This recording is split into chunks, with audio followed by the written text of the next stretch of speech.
Okay, well, good evening, everyone. Welcome to the April edition of the RASC meeting, the Ottawa RASC meeting. Before we get started tonight, I wanted to say a quick thank you to Paul Clowinger, who chaired the last meeting. I appreciate that. I wasn't able to attend. That was, of course, the meeting with Haley Sapers here. And lots of good feedback about that meeting, and particularly also from Haley as well, our speaker, who said she thoroughly enjoyed the meeting. So thanks to Paul, and thanks to everyone who attended as well. I really appreciate that. What I'd like to do first before we get started here is just a quick poll of who's, maybe just with hands, who's here for the first time tonight? Okay, there's a couple of new folks. That's welcome. That's a wonderful welcome. We're really fortunate tonight because we got tons of stuff that we're gonna share with everyone here. There's lots of announcements about recreational astronomy events or astronomy outreach events. We've got presentations. I think 2 presentations, which might be. I always say this, and you're probably right. It's getting tired of me saying this, but 2 presentations I think might be the finest of the year. All right, as you'll see, and we're well researched and very well organized as well. So I think you'll see that with Tim Cole's presentation on celestial navigation and Jim Thompson's on the sort of history of the mapping of the moon. Very nice. Very nice what they've done with it. Their own little perspective and their you can see their interests are they've added to the presentation. In addition to that, we've got something really special here. So one of our members, Jim Sofia, went to Whitehorse recently, right? And Fairbanks. Oh, I always get it wrong. Okay, Fairbanks, Alaska. So about 2 weeks ago, was it? There was some auroras. I think that most people probably heard about through the media, and I'm sure some of you actually saw it. You're going to see some images tonight. Jim was in like Aurora Central, so he's going to be sharing some images that he took. And well, I'll tell more about it later. I'll let him tell more about it as well. So some amazing images and a video too that we're going to share. Neil Rowlands is standing in for Al Scott on the 10-minute astronomy segment, and I think you'll find that also packed with lots of stuff. Door prizes for those folks who are new or here tonight. We've got lots of door prizes. You don't have to be a member to receive a door prize. During the break, we have raffle tickets. You pick up a raffle ticket, and at the end of the meeting, we pull the raffle tickets out of our box here, and if your number is called, you can pick up a prize at the front. I wanted to say thank you, by the way, we have got a ton of door prizes. So many of them that I can't get them all out tonight because we'll be here till midnight. But very generous of everyone to do this. So thank you for doing that. I know last meeting was a huge amount of door prizes. This meeting is the same thing here. I'm almost kind of dreading taking it back home and some of it back home in my car because it's quite a bit. So folks, I'm pretty confident you're going to enjoy it tonight. There's a lot here, and I think you'll see that the presenters have put a lot of effort into it. Okay, so let's move to the next slide here. Okay, I think I talked about that. Let's go on to the next one. Next slide, please. Okay, we kind of like to start with humor, or at least what we like to think is humor here. So on the left there is, I guess, what you would see through a telescope and a bit of imaging as well. In our field, there's a lot of people with science backgrounds and engineering backgrounds. So I guess somebody was uncomfortable with what appears to be a disorganized image on the left, and they organized it on the right in nice columns and so forth. So anyway, next slide. Okay, I'll just let you read this one here. We get these contributed by members here.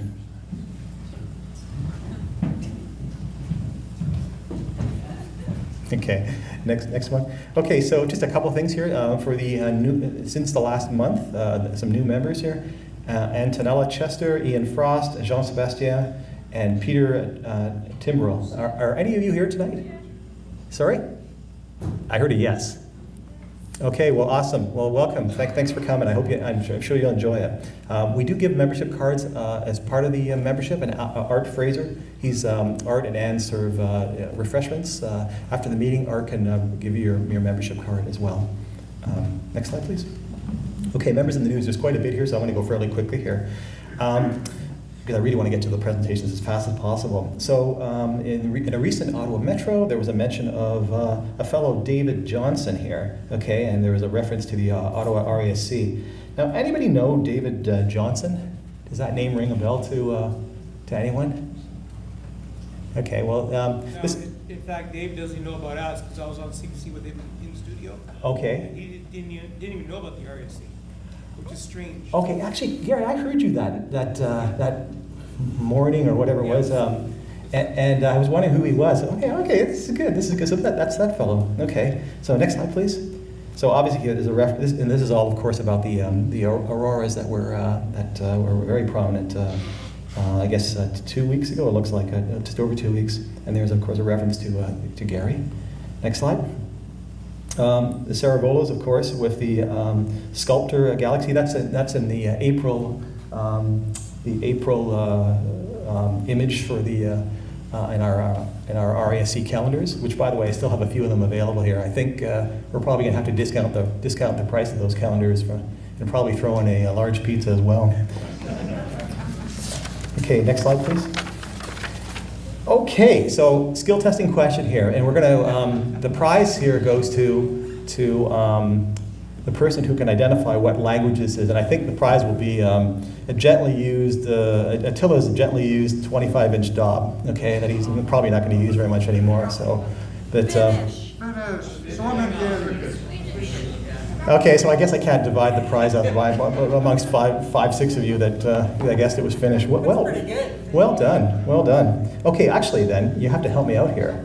Okay, how do you pronounce it? This magazine?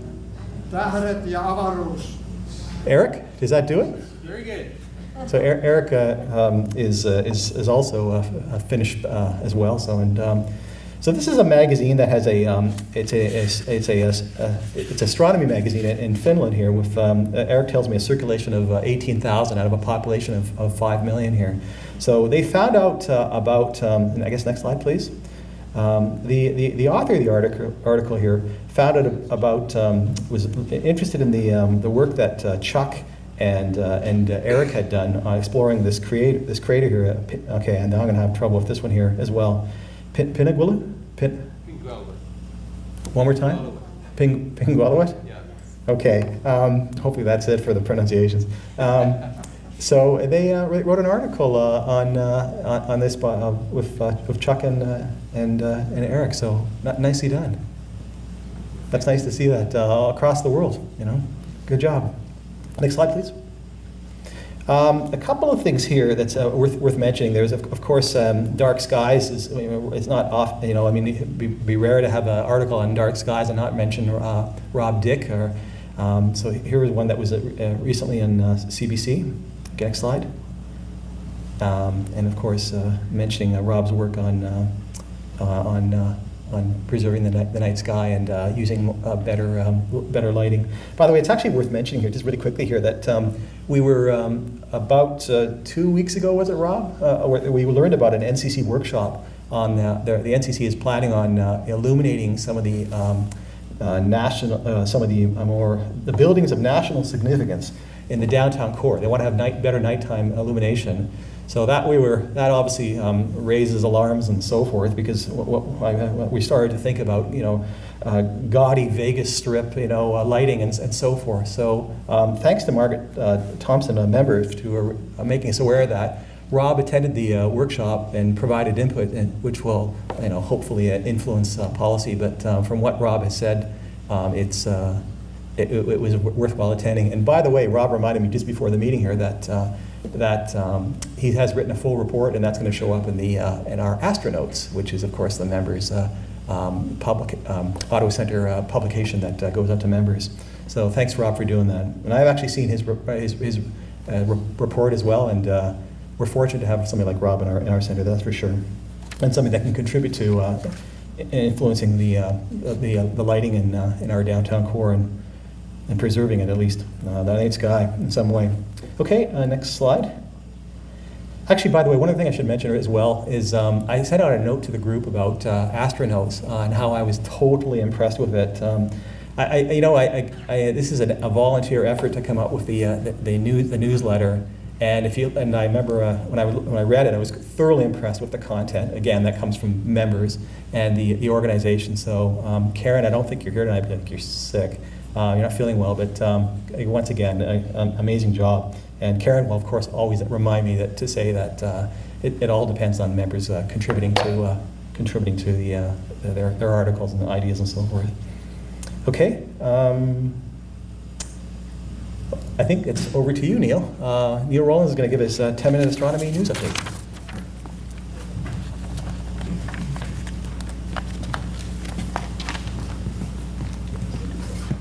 Okay. Can we go back? Yeah. Okay, well, good evening. Thanks for inviting me to do this. I always enjoy putting together the latest news from astronomy because there's always a lot of great news. Let me see here. How do we advance the slides? There we go. Just say advance it. So I thought it would be really important to highlight here a recent discovery, which actually called into question a previous discovery announced in March last year. It has to do with the cosmic microwave background, and this is an image from the Planck mission that is busy mapping the microwave background across the entire sky. Here it's projected in a kind of a unusual form here, but trust me, this is one projection of the sky that anybody would observe as you scan the entire sky. And what you see there is actually the temperature differences or fluctuations that's in color there. Basically, everywhere you look, the universe is at 2.7 Kelvin, which is a couple degrees above absolute zero. But some places where you look, there's a tiny fraction of a temperature difference, and that is very interesting because it tells us something about the earliest possible moments in the universe. I'll get into that in a minute. I have about 5 slides just to explain and put into context these results. So hopefully it's not too rushed. I should mention, I think Al Scott's giving a presentation more in depth on cosmology. So this type of thing will be discussed more next month. But I just thought it was important to highlight, the progress of science. We prove some things and then we disprove them and check them, and every time we put a new telescope on the sky with more sensitivity, we get a new view. So the new view, actually, if we go forward one slide and then back, this is the slide, this is what Planck released in 2013. And it is just a map of the temperature fluctuations, with the blue being colder and red being hotter. If you go back to the other one, I don't know if you can see it, but there are now lines, squiggly lines drawn all over that map.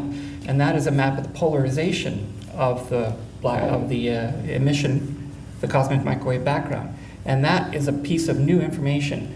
And it's never been done for the whole sky. And the results that were announced back in March were just a piece of the sky. And because they only had a piece of the puzzle, they made some wrong conclusions, which are now corrected. So if we go forward 2 slides, just a brief history of the universe here. We have the beginning on the left, and we have this period called inflation. This is the best model we have so far. The universe basically expands from this singularity into, or extremely rapidly, like 10 to the minus 32 seconds, so extremely fast. And nobody thought we could actually, when this was first proposed, no one thought we could actually observe that. But it turns out that it does leave a signature. And that signature will show up later. If you can look through the diagram, when you get to 380,000 years, you see that little stripe of color. That's where the cosmic microwave background comes from. That point, as we look back in time, as we look deeper into the universe. So, but imprinted on that were these temperature fluctuations, but also the polarization tells us something about this inflationary period. Sorry about that. So, but you'll see in the diagram below, the middle one underneath the 380,000 years, you see the polarization occurring when this cosmic microwave background light was first emitted. But that would be great if we could observe it just like that. However, we have to observe it later on when it's traversed through the rest of the universe as it's aging, and we have to look through dust and that actually polarizes the light more. So unless you correct for that, you're going to get the wrong answer. So if we go to the next slide. This is just a tiny subset of the fluctuations in the microwave background observed by Planck, and then this is just trying to explain the next few diagrams, which are, this is like a power spectrum where certain fluctuations of certain size, if there are many of them, then you'll get a large bump like that first one. And that shows you the angular scale on the top. So there's a lot of structure in the cosmic microwave background at a level of just under a degree. And then these other bumps tell us more. And this was some earlier results actually from other missions. But if we go on to the next slide, the excitement last year was that the BICEP 2 array, which I think is that little dish in the middle, this is the South Pole telescopes. It basically detected, you'll see in the green plot there, this other bump. And this is now a bump in the polarization of the microwave background. You want to use the laser pointer? Sure, is there one? I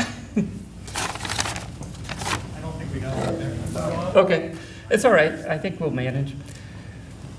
So this diagram here is just to show you the kind of, those lines on the Planck plot that you saw.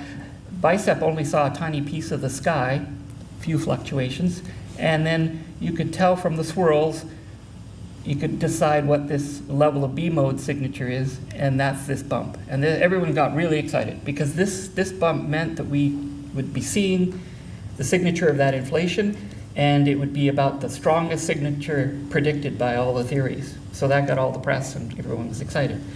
But on the next slide, keep this plot in mind, you'll see the old data there in black, but now Planck observed the same region. It got its own map of swirls and corrected for the dust emission of the galaxy. This little bump sort of went away and fits this red curve now without the bump.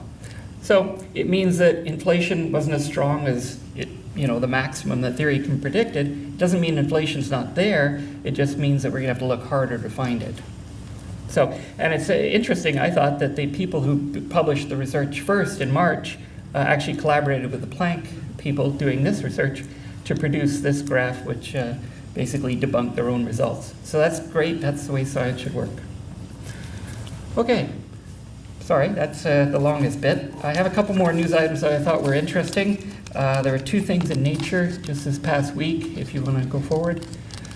So the first one has to do with the formation of the Earth and Moon system. So the theory since the 1970s is that a Mars-sized body smashed into the basically molten Earth early in its formation, and produced basically a combined, the cores of the planets combined, and then all the debris left over circled the Earth for a few million years and then coalesced to form the Moon. It nicely explained why the Moon has a lot of light elements and is very similar to the Earth crust and mantle, kind of the outer shell of the Earth, and is depleted in iron. So that the iron that was in this planet, mixed with the Earth, formed that bigger iron core. And so I just think it's very interesting. It's a great theory. It stood up for a while, but as more and more models came in, it was being called into question in the last few years. Anyway, so the new results kind of overturn that. More detailed modeling has shown that, they take thousands of planetesimals. Computers have gotten a lot better. They can model this, many more different scenarios, and they've found out that no, indeed, if a collision occurs late in the planetary formation, then you will get planets, like essentially a double planet forming the Earth-Moon system. It's almost a double planet. So that's progress as well, but progress in computers helping out astronomy. Next slide. If you're not familiar with the ALMA array, this is the other item appearing in Nature recently. This is submillimeter telescopes in the Atacama Desert in Chile. It's an amazing telescope because it can do extremely high resolution, angular resolution imaging. And in fact, this is the dust disk around a nearby star, MWC 480. And they're actually detecting very complex organics in there, not dissimilar to the complex organics we see in comets in our solar system. So this is great. This is basically like detecting this is an artist's conception, but basically detecting the comets around another star, which is, I think, really cool. And it tells us about the building blocks of life are present, throughout the universe, as we've been suspecting. So, next slide. Had to mention this one because on Monday, Prime Minister Harper announced that Canada was contributing $243 million to the 30-meter telescope. It's going to be built in Hawaii. It's 30 meters across. It's built like the Keck telescope. It's going to have many little segments. Canada was actually participating for a number of years in this project, and the Canadian community was hoping very much that this would get funded, and it basically kind of did at the 11th hour. So the TMT project gave Canada another year to basically come up with the money, and just in time it did. And so now we're going to be part of the world's largest telescope, and it seems to be the furthest ahead in terms of construction and getting things going. So Canada will have basically a 20% share. There are other countries in, like China and India, for 10% each. And then it's mostly, the rest of it is University of California, Caltech, the California University system. Can you describe what share that is? Like, what does that mean, 20% share? Well, it basically means 20% of the time the dome is open and doing science, Canada gets 20% of that. So one night out of a week, or, 5-day week, or, however you want to divide it up. Usually it's divided up in light time and dark time. When the moon's out, it's not as good. So you get 20% of that, but you also get 20% of the dark. Okay, the next slide just shows some of the, go back one. I just should mention $150 million worth of that contribution is going into this beautiful dome here. It's going to be built in British Columbia. The company that does it also happens to build many amusement rides, such as Harry Potter at Universal Studios. So that's good for Canada and good business for them. The next slide shows another contribution. The other major contribution is going to be this thing called nefarious, which actually means narrow field infrared adaptive optic system. And it is actually going to stabilize the stars, the seeing, for multiple instruments which bolt on the side here. And this gives you an idea of the scale of it. It is absolutely massive. This is another instrument, believe it or not. It'd be like a train car. So the next slide gives you an idea of the size of nefarious, and this is some of the structure holding it. And so it's a very complex instrument. It has various wavefront error sensors and laser guide star sensors. And like I said, it's going to stabilize the light for the other instruments. Next slide just shows the cutaway, I think.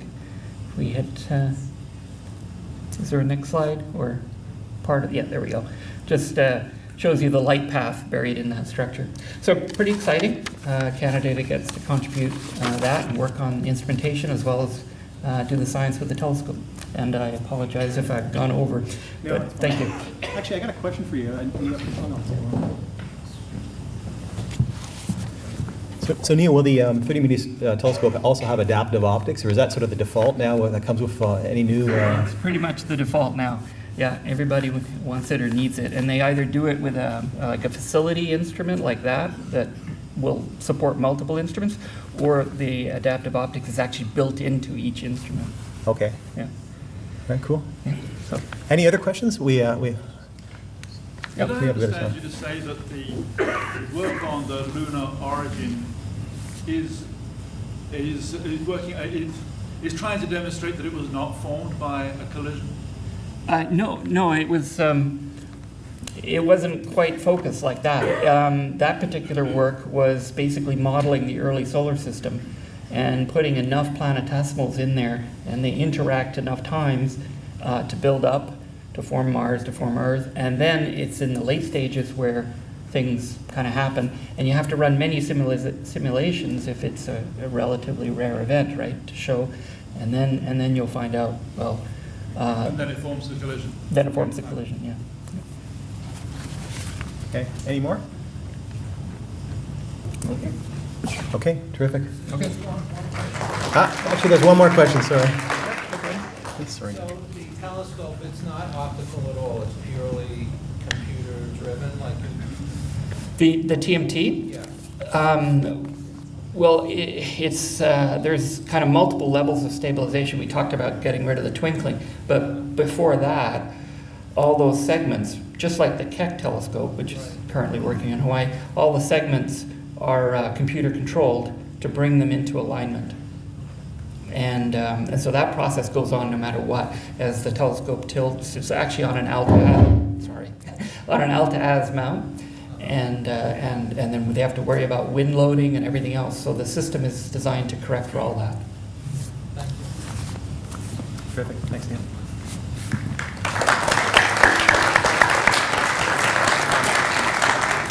Thanks again, Neil. Neil, I should have told you this just before you started your presentation. I actually had learned just in your presentation that one of our speakers here, his car doesn't, one of our presenters, Tim Cole, his car won't start. So he's not able to attend tonight and deliver his presentation. I'm kind of hoping he's going to surprise us and somehow manage to make his way here. But because I was really looking forward to his celestial navigation presentation. So a bit of a disappointment, but these things happen. So we're going to shift things around a bit. What we were planning to do after the break, Jim Thompson's presentation on the mapping of the moon and the lunar study, we're going to actually shift that to right now. Okay, so with that, let's go to Jim's presentation. Thanks, Jim, for coming. Yeah, thanks, Mike. Good evening, everyone. Those of you who know me know that I'm a bit of a lunar nut. I really enjoy observing the moon, imaging the moon, but I'm also fascinated with sort of the history of how mankind has related to the moon. And I'm tonight going to talk about the Photographic Lunar Atlas, and I hope to share with you my appreciation for this body of work that has been done by scientists that came before us.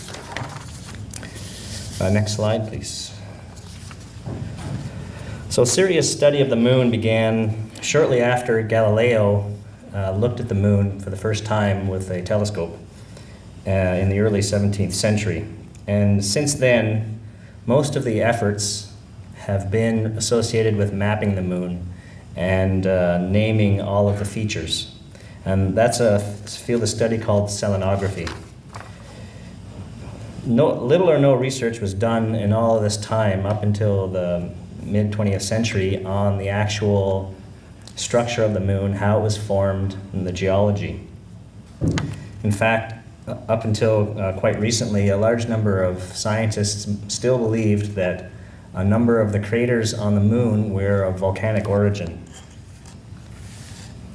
Next, please. After World War II, the U.S. increased research in rocketry and other space sciences, dependent mostly on all of the German scientists that they were able to scoop up out of post-war Germany.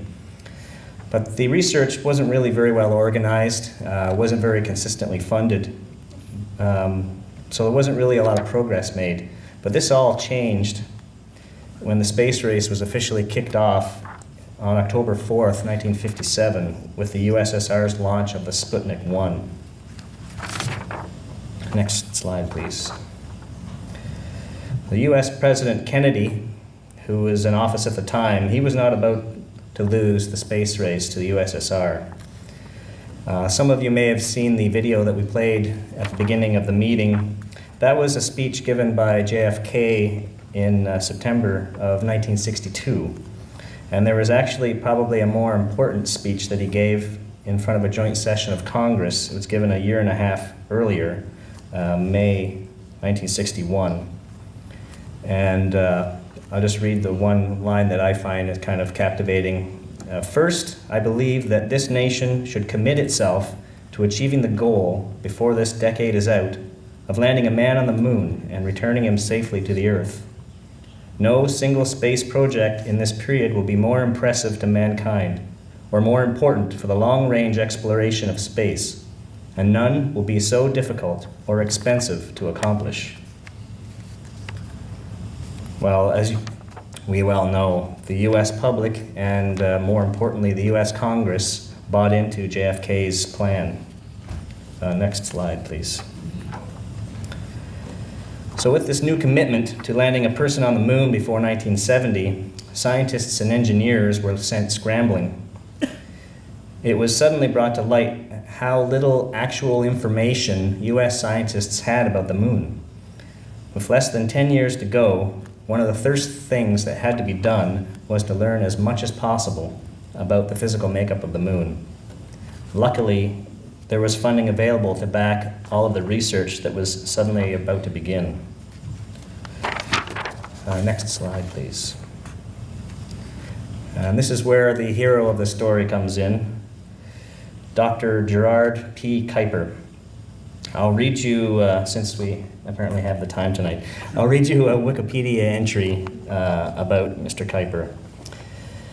Kuiper, the son of a tailor in the village of Harenkarspel in North Holland, had an early interest in astronomy. He had extraordinarily sharp eyesight, allowing him to see magnitude 7.5 stars with the naked eye, about 4 times fainter than visible to normal eyes. He went to study at Leiden University in 1924, where at the time a very large number of astronomers had congregated. He was befriended by fellow students Bart Bach, Pieter Oosterhoff, and was taught by Alnir Hersprung, Antony Pannekoek, Willem de Sitter, Jan Woltjer, and Jan Oort, and the physicist Paul Achenfest. Some of those names might be familiar to you. He received his Bachelor of Science in Astronomy in 1927 and continued straight on with his graduate studies. Kuiper finished his doctoral thesis on binary stars with Hertzsprung in 1933, another name you may recognize. After which he traveled to California to become a fellow under Robert Grant Aiken at the Lick Observatory. In 1935, he left to work at the Harvard College Observatory, where he met Sarah Parker Fuller, whom he married in June 1936. Although he had planned to move to Java to work at the Boschet Observatory, he took a position at the Yerkes Observatory of the University of Chicago and became an American citizen in 1937. In 1949, Kuiper initiated the Yerkes-McDonald Asteroid Survey. And during the Second World War, he actually took a sabbatical and served with the Radar Countermeasures Division of the 8th United States Air Force based in the UK.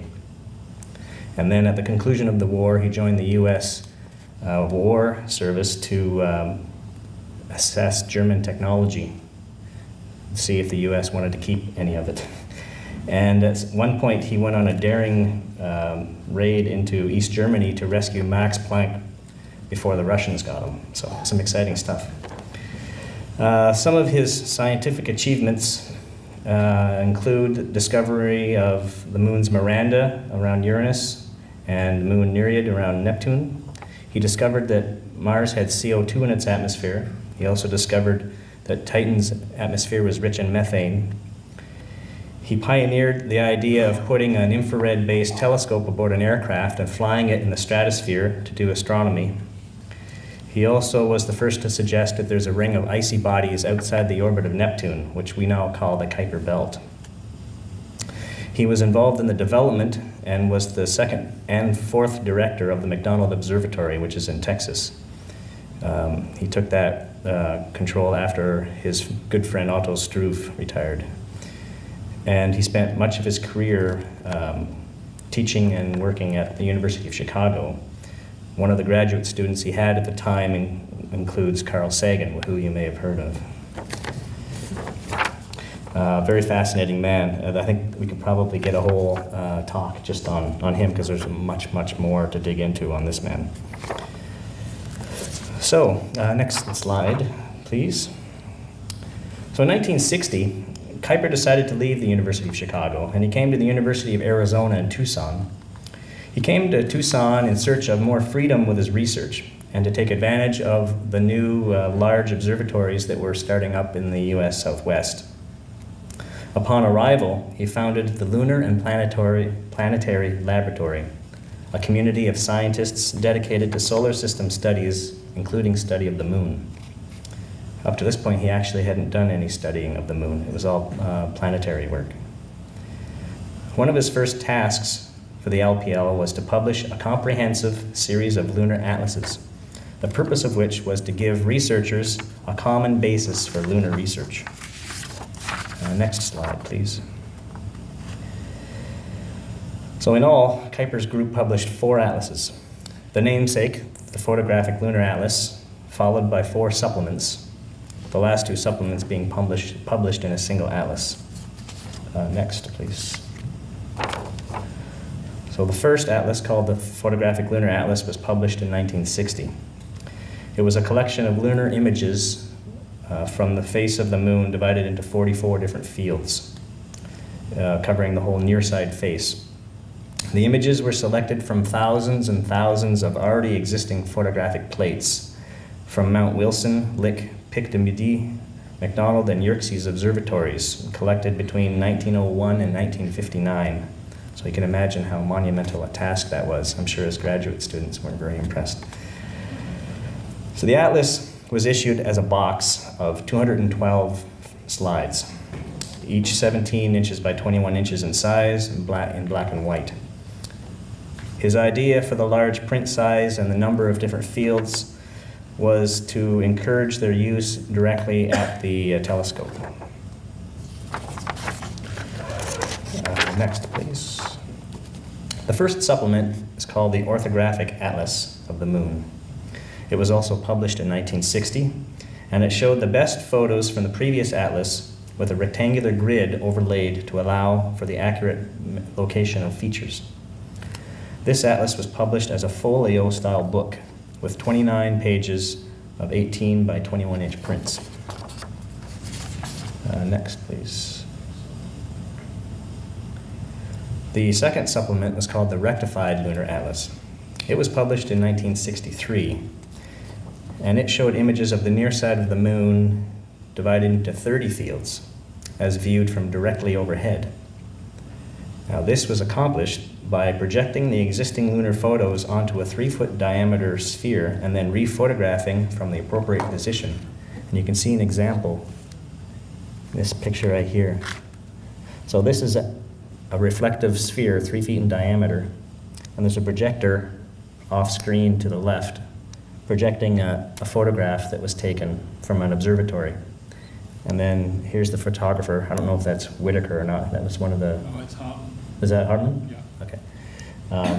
Setting up to take his image of something from directly overhead. Quite a clever way of doing it. Next, please. Jim, it's worth pointing out that's how they discovered what Mare Orientalis actually really looked like. You're getting ahead of the program here. Oh, son. I'd never tell you to shut up, Simon. Next, we're at the next one already. Okay. So the last 2 supplements were published as a single atlas called the Consolidated Lunar Atlas.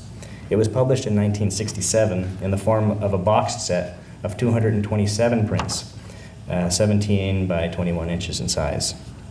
The images for this atlas all came from a systematic re-photographing of the moon at higher resolution than had been achieved up to this point.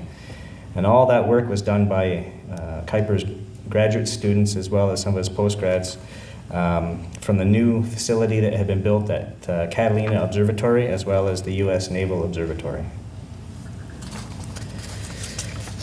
Next, please. Well, Kuiper's lunar atlases, even though out of date from our standpoint now, they were important because they provided a much-needed foundation at the time upon which researchers could start from to build their own research. In the course of publishing the atlases, the LPL developed a number of new technologies, as well as a number of new technologies, including that method of rectifying images from a sphere into a flat, as well as a number of different techniques for reproducing in a large format, which didn't really exist at the time. The quality of the photographic prints that they could make at that size was poor. They didn't have the resolution that Kuiper wanted, so they had to kind of reinvent a printing process to do it. The lunar research that the atlases supported, as well as all the other work of the LPL, was quite important in the success of the Apollo program, because it really was the starting point for all of the detailed analysis and research that was done. And it also resulted in a number of direct discoveries, the main one being the one that Simon mentioned, where the mountain ridges on the western side of the moon, from our perspective, just looked like mountains, but when they were reprojected to be looking from effectively overhead, it was clear that they were rings from a basin. And that's when they discovered the Orientale Basin, the multi-ring basin. The one thing that is surprising is that these atlases are actually still in use today by some places. Certainly Astronomy Magazine, if you read the lunar observing section in the middle of the magazine, the images that they use are from the Consolidated Lunar Atlas. The Lunar Wiki online, they often use images from the Consolidated Lunar Atlas, as well as a number of books and other online articles will quote images out of these atlases. So they have the long legs these atlases have. Next, please. So, if you wanted to buy one of these, where would you go? Nowhere. They're not really available for sale. These atlases are long out of print, as you can imagine. Finding print copies is very difficult. Most are hidden away somewhere in a university library or in a professional observatory somewhere. Now, there are electronic versions available of 3 of them, and I have links up here for the first one, the third one, and the fourth one. You can get online, and if you can see me, or we can post this after if anybody's interested in the links. If you're lucky, you can find print copies available to buy online from time to time. That's where I got mine. Just by chance, I came across them. But they are relatively expensive because they're rare. And the last 2, the Rectified Lunar Atlas and the Consolidated Lunar Atlas, I have never seen in print anywhere. So I've actually, for my own appreciation, printed them out myself and had them bound, but only printed half size, because printing them full size, even today, is quite expensive. At the end of the meeting, or I guess now it can be during the break, you're welcome to come over and have a look and ask any questions you have. I have all 4 of the atlases over on the table here on the side. Next slide, please. So in summary, I personally regard these atlases as a very important piece of history. They were published at a time when serious scientific study of the moon was just beginning, and were an important stepping stone along the way to putting a man on the moon. These atlases are also a reminder of the long heritage of discovery coming from Gerard Kuiper and the people who worked at Lunar Planetary Laboratory, which continues to this day. Thank you.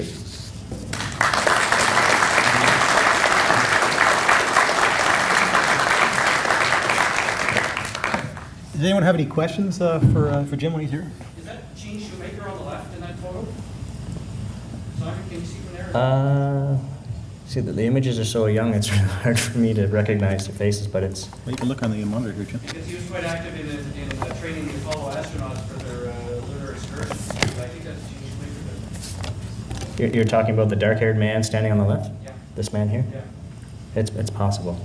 Kuiper, I only really touched on a minimal amount of what this man did in his career. It was amazing what he was involved in. So the number of scientists in the field that he worked with is staggering. So it's entirely possible that he's worked with Shoemaker, not the race car driver, Shoemaker. Any other questions? Yes? Jim, have you ever read, is there any reference to Dr. Elbaz? He was known as Dr. Lunar. All the astronauts who ever received training from him, because he was the man who was the acknowledged expert on the moon at the time when they were getting the Apollo astronauts trained up to the moon. Does he figure into the history of the Atlas? Have you found? I don't recall ever seeing that name associated with this work or with the Lunar Planetary Laboratory, but there was the way the U.S. went about the Apollo program was kind of a exercise in delegation, because the U.S. Air Force is actually the government institution that managed the development of these atlases. All the funding came from the Air Force. And a lot of the previous work that Kuiper had done, even during World War II, was with the Air Force. But there was other branches of the government that was doing research, like directly from NASA. So there's a lot of things happening simultaneously, like the Lunar rover mission and the I forget the name of the probe they put up to image the moon. I forget the name of it now. That was done in the late 60s. It was done by yet another group in the U.S. They're usually centered on some university that has a planetary research program. Jim, there's a lot of scientific data in those photographs. I was thinking about all the new impacts that have happened since then that we can detect by examining the old photographs and comparing them to the new LRO photos. Have you heard anything about that, if they're being used that way? I haven't. That's not to say that it isn't happening. I know that the scale of that kind of an exercise is pretty large, and for the funding that's available now for planetary studies, I think it's the best they can do to get images, download them, and put them up on the internet for the public to see, and that's about it. So if we could all download them, we could go. It could be a citizen inch by science inch type and look and thing, say, yes. Oh, look, there's a new crater. It is interesting to note that the resolution of the images, even in the Consolidated Lunar Atlas, which you can see later, is not as good as I get now from my 10-inch scope in my backyard imaging. So it's kind of a curious side note how technology has advanced in the last 40 years. Jim, I got a question for you. Sure. So Kuiper did this work in the mid-20th century, I think, right? So 1960s, 50s, 60s? Yeah, he had a career leading up to the war and a little bit up till like 1960, and it was all double star related. And that's what he did his PhD thesis on. And then he kind of got into infrared detection. That's when he did the aerial surveying, putting a telescope in an aircraft and flying it. And when he discovered the atmospheres in Mars, that was using infrared sensing technology. And then it was when he must have just said, I've had enough of Chicago. I'm going west. In 1960, and he totally changed his field of study to planetary study. And I guess he just wanted something new, something different to do. So we've been looking at the moon for over 400 years. I mean, with telescopes, right? So I mean, was there somebody before him that was serious about looking at the features of the moon and mapping them? Well, certainly there was scientists who were interested in studying, how the moon formed, what's the nature of the features that we're looking at, that sort of thing, but not with so much drive and purpose to that study, and the funding. It's the big thing. A lot of times you kind of self-funding, or it's just a university doing their own research. It's not really guided by anything. So the Apollo program really injected a lot of funding into lunar research, and it really gave it a kickstart forward. And certainly there was some actual science accomplished in the Apollo missions that the step before. It wasn't all just a PR stunt to show off the Russians. So that whole program really kicked it off to where we are now. Okay. Any other questions? Russian lunar atlases. They must have lunar atlases. The Russians? Yeah. They kind of gave up on the near side, but they have a far side atlas. When they were the first to see the far side of the moon. They had the probe to see the far side, and they immediately published those results in a hope of getting an upper hand on the U.S. And of course, the U.S. said, "Well, we'll put a man on the moon. How about that?" And, all right, thank you. Terrific.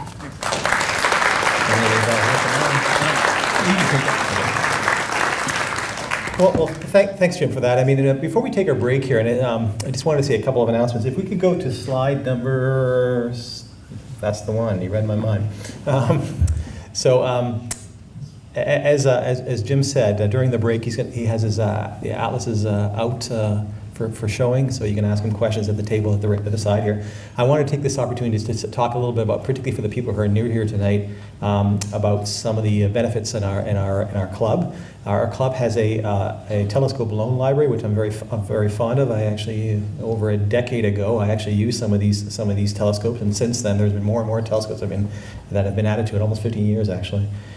We have a library, and by the way, it's the library, which has been stuck at the Canada Science and Technology Museum for various reasons, has actually now being moved. Actually, I think even tonight, Estella is moving it to a location behind the theater here, so it'll be accessible again. I don't know if it's going to be tonight, right, Estella? Are you here?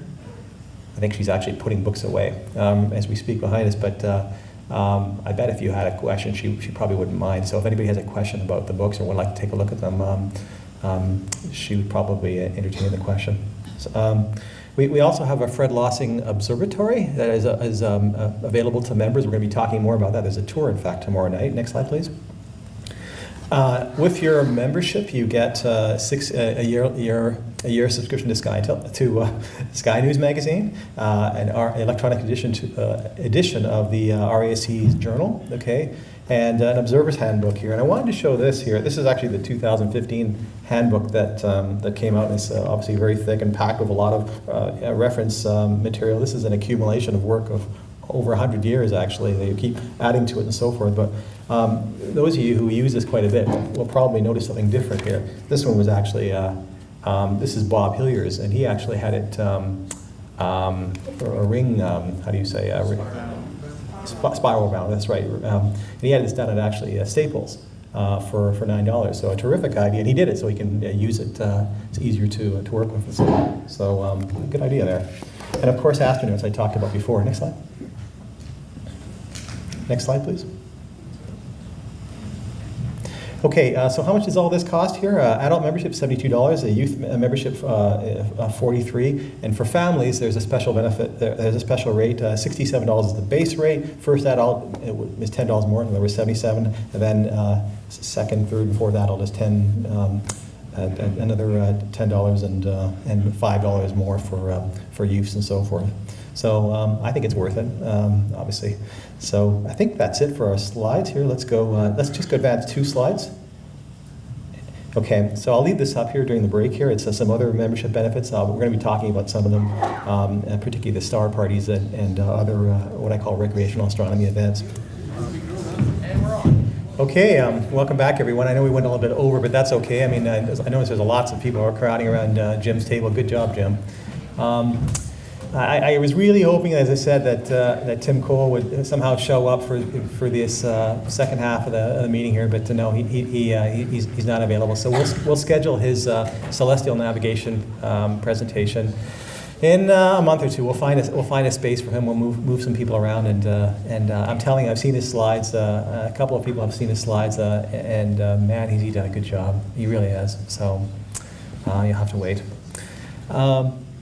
What we're going to do now is flip over to Jim Sofia's Northern Lights trip report. I don't see anything on the projector. Okay, just when I thought I had to jump in and do something. Okay, so come on up, Jim.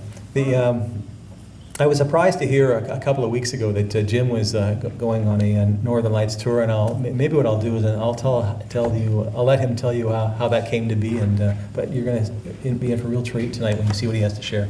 Thank you very much. Well, good evening, everybody. So from March 17th to the 24th, my wife and I took a trip to Alaska to see the Northern Lights. And we chose a really excellent tour company. It's called Special Interest Tours with Bob Berman, a world-renowned astronomer, lecturer, author, and columnist for Astronomy magazine. You may remember his excellent presentation that he gave us, I believe it was back in December, on the colors of the universe. So Bob was on hand during the tour and gave us talks about the night sky and how planets and constellations and stars traverse the sky in that part of the world close to the Arctic Circle. We took advantage, my wife and I took advantage of the trip westward by first stopping in Vancouver, which was a treat because we've never been to Vancouver. And then after 3 days, we flew to Anchorage and then on to Fairbanks, where the northern lights were known to be prominent, and they were.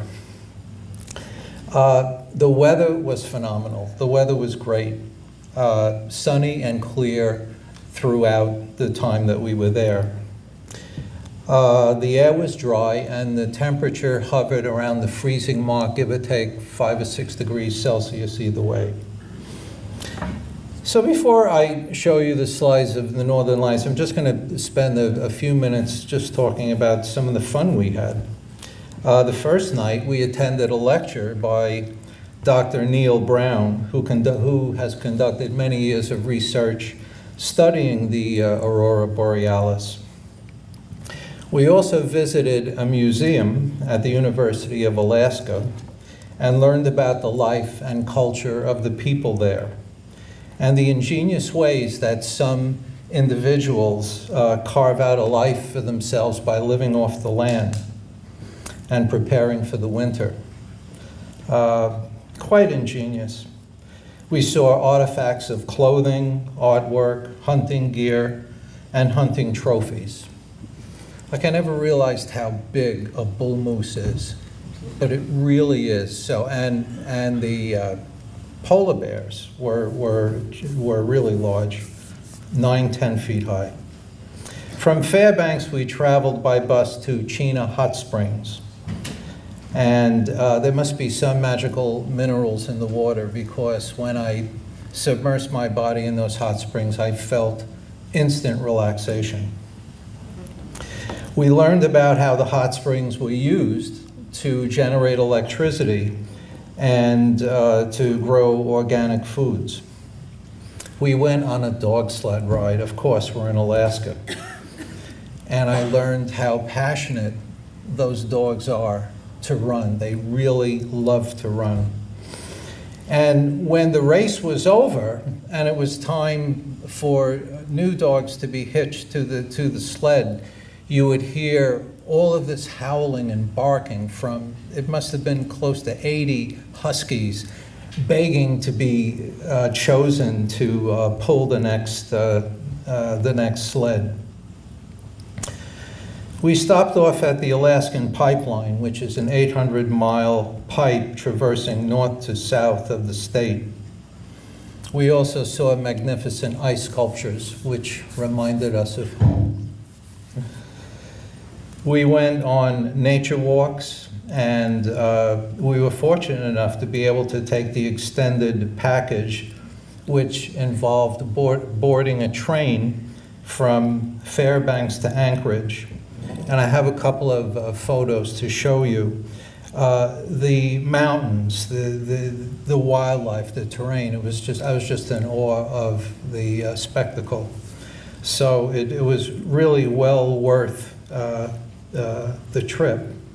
One of the slides you're going to see is of Mount McKinley, which is the largest mountain peak in North America, over 20,000 feet. So I'm going to be showing you some slides of the Northern Lights, and it really doesn't do justice to the experience because, you know, the way I can describe it is that there was a great variation in intensity. There were some times when you'd see just narrow bands of light. There were other times when the light was truly very intense and covered most of the sky. There were also periods of movements. And it was really like a show, and it, of course, evoked the oohs and ahs from spectators, including myself. So the Northern Lights, or Aurora Borealis, originates from solar activity.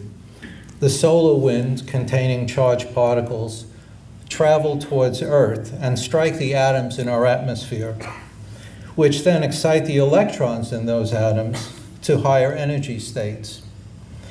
And when the electron returns to its original lower energy state, it gives off a photon, or light, which then is influenced by the magnetic field lines. So being close to the Arctic Circle increases your chances of seeing the aurora, and Fairbanks just happens to be in that band. So we were really fortunate to get an excellent show. Also, something to know that there are different gases in the atmosphere that give off different colors, and that accounts for the different colors that we see. So for example, oxygen at low altitude, being 60 miles, gives off green, but at higher altitude, say 200 miles, it gives off a reddish hue. Nitrogen, I'm told, gives off a bluish and also a red hue as well. The shots that I took of the aurora were taken by a very inexpensive little camera. I should have brought Eric along. He would have blown us away with his good work. It's an inexpensive camera. It's a Canon PowerShot, and I experimented with the settings and found that the best setting that worked was setting the ISO at 1600 and taking exposures lasting between 2 and 4 seconds. Okay. So next slide, please. So this is the vehicles that took us up to the mountain, and let me tell you, it was a rough ride. Okay, next slide, please. So this is an example of one shot that was taken, and maybe what we could do is just show the shots maybe in 6 or 8 second intervals. Can we turn the lights off, please?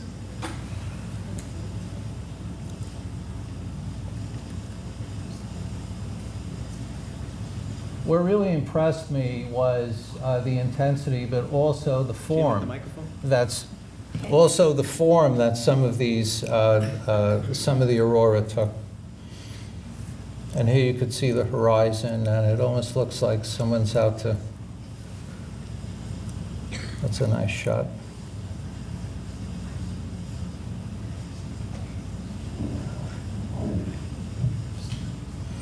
So you can see there is definitely some grain in these photographs.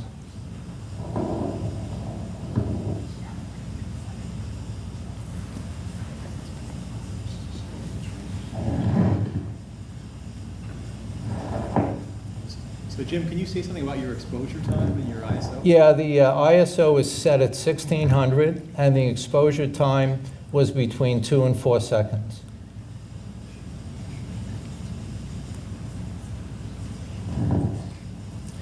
And How fast was that changing as you're looking at it? It depends. Like that changed an awful lot. You know, you'd see it would move. Sometimes it would just stay that way. It was very unpredictable, just like nature being very unpredictable. You're going to see in a second.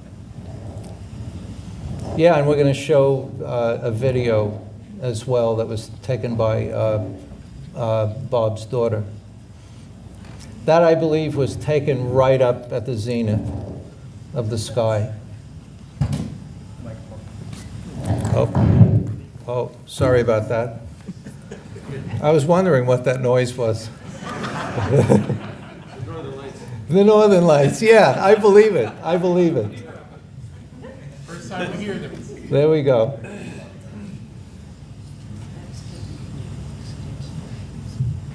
Why is oxygen one color at one altitude and another color at another? That's a really good question. I don't know. I don't know, but I heard and I read up about that, and that's what I read. Maybe someone else can answer that question. It's an excellent question. Did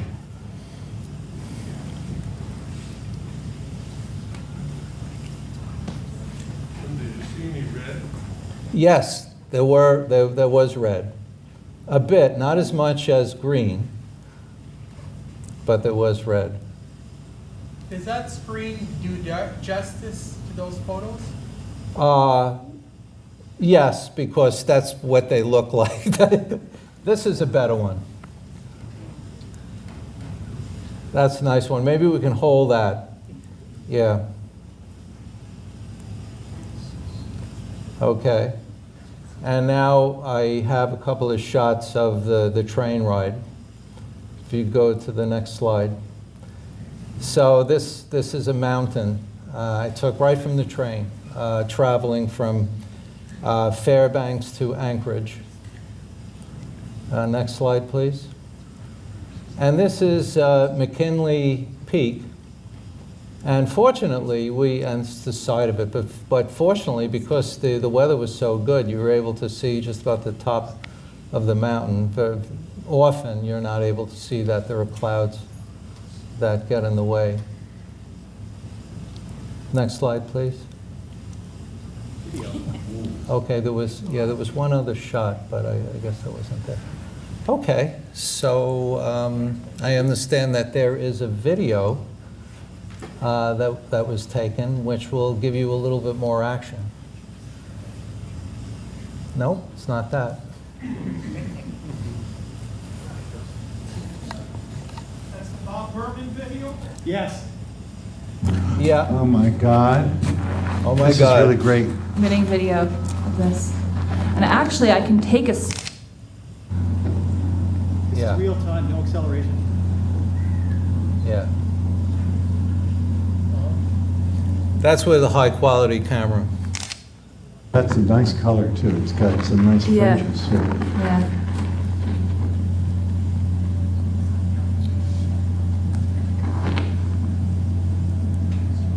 What was the temperature?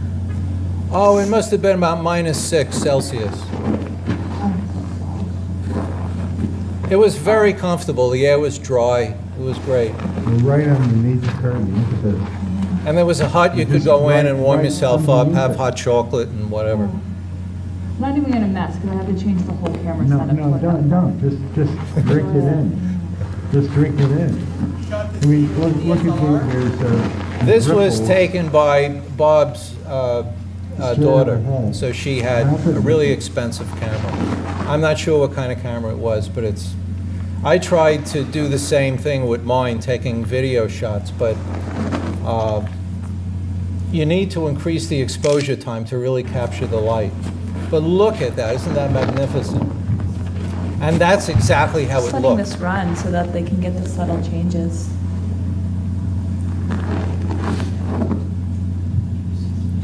Is there a way you can take video at lower, fewer frames?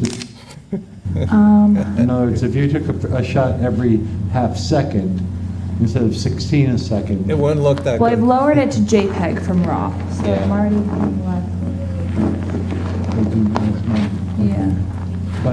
yeah. But a regular video, you need what, 16 or 24 You know, I frames a probably second? could, but I don't really want to mess with it right now, just because See that?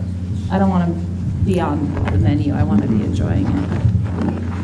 And sometimes this would just arc right across the sky. That's how amazing it was. It was just pervading the area. We can see something at the bottom there, reddish, red at the bottom of the screen, on the left side. What is that? Wow. It would have to be part of the Aurora because I don't remember any lights. I tried taking video, but what I realized is that when the exposure is short, you just don't get anything. So I had to go with individual shots from 2 to 4 seconds. If you increase it, it's overexposed and it doesn't really represent what you see. So anyway, I had an awfully wonderful time, and I'm glad I was able to share it with all of you.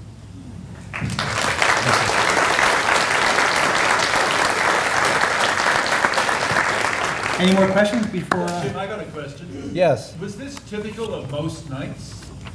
Yes, it was. So do we read from that the astronomers in Fairbanks don't get to observe much in the way of deep sky objects? I don't know when, there may be a season for the Aurora, I'm not quite sure, but I was there for 5 nights, and out of the 5 nights, I would say 4 of those nights was, had the same intensity. There was one night when there was always an aurora, but it wasn't as intense. You didn't see the U as deeply as you did just now. I was also told that this was the best aurora in Fairbanks in close to 10 years. So we were just really lucky. And it's kind of nice to know, astronomy is like a crapshoot when it comes to weather and everything else. But it's nice when things go well, and it did. So, any other questions? All right. Thank you. Yes? Interesting question. If our atmosphere was mostly neon, what color would the aurora be? Well, neon isn't neon part of the Constituents? yeah. I don't really know what's. I discovered this about a year ago, just reading some haphazard article. Yeah. Let's deflect it back to the group here. If the atmosphere was all neon, what would what color would be? It'd be red. So Richard says orange. Orange. How do you know? There must be some. I think a neon tube is higher pressure than what you have with those altitudes. The neon actually blow at all. All right. So Jim. If oxygen can give 2 different colors. why Yeah. neon, right? Yeah. It depends on its density and temperature. So Jim, would you do it again with Bob Burnham? Oh, definitely. As a matter of fact, Special Interest Tours has some really amazing ventures. There is one that's coming up in November, Chile, the Atacama Desert, and I'm seriously considering it. What you get is not just looking at telescopes optically, and I'm talking about really high-quality telescopes because he has connections there for 2 nights. But you also get to visit other observatories and also visit islands where you see penguins and wildlife and all sorts of things. And again, there are many activities involved. So it's astronomy, but it's also checking out what the area has to offer. So I've really had a wonderful experience, and I would strongly, recommend checking out Atacama. I'd love to go. I've been wanting to do this for many years. All right. So anyway, take care. Thanks, Jim. Okay, so let's move on to our observer reports. I think first up is if the observers could come forward. I think Paul Clowinger is not going to be able to make it tonight, so his images we'll share, and video actually we'll share at the next meeting. So Jim and Eric.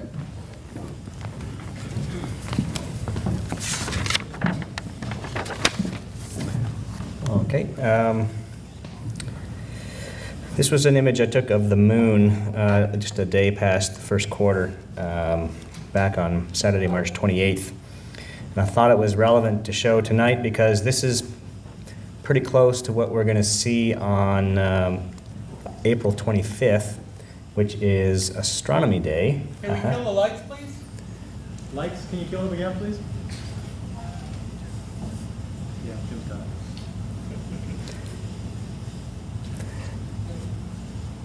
Great, thank you. Yes, Astronomy Day. We're going to talk a bit about that a little bit later, but I thought I'd give a little heads up to everybody of what to expect on that day, assuming that it's clear that night. So this is a great phase. There's a lot of interesting things to see, starting at the north end. Actually, it's really hard to see on the screen here. But Alpine Valley is a great target to have a look at, as well as Plato.